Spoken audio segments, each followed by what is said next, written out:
Yeah, well, I think maybe one of the things to say is that sleep's an essentially involuntary behavior. I mean, eating is a voluntary behavior, exercise is a voluntary behavior. If you don't go and plant the seeds and grow the crops and cook the bread and eat it, you've no nutrition. And equally, if you don't go out and about and do stuff, you've no exercise. Whereas sleep is something we do primarily in an involuntary basis, a bit like how we breathe. It's something that nature has provided as its medicine for us, if you like.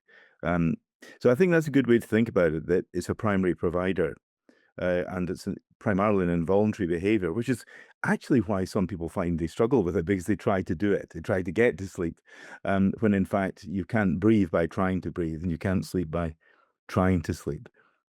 Fantastic. Well, look, we like to start with a little bit of the science, if that's okay. Now, sleep would seemingly have been a bit of a mystery for many years. I presume we know a lot more now. So, what does the latest scientific kind of research tell us about sleep? Let's start with why we do it and what are the key benefits of it. Well, there's multiple reasons why we sleep. One, for example, is that it's during sleep that the brain's neurotoxic waste is cleared from the body. So it's nature's janitor, if you like. We need sleep in order to synthesize protein. We need sleep in order to regenerate cells. A lot of people might not realize that a rest is not as good as a sleep, because it's during sleep that cells are regenerated. We need our sleep for immune function, that is infection control. And I think we've all experienced that after a good night's sleep, we often feel so much better. And that's because of the work on immune signaling, we call it, that's happening during sleep. And of course, we need our sleep also for our mental and cognitive health. Mental health, I mean by that to reset our emotions, to regulate our emotions. And we've all experienced that in our own lives or with our kids.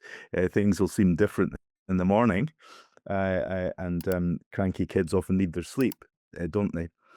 And we know also now that a fascinating line of research that we consolidate our memory during sleep, not during wakefulness.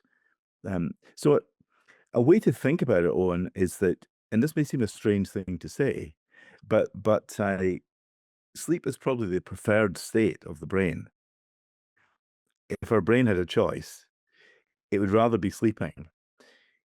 Well, let me rephrase that. It would rather we were sleeping so that it can go on with all its work.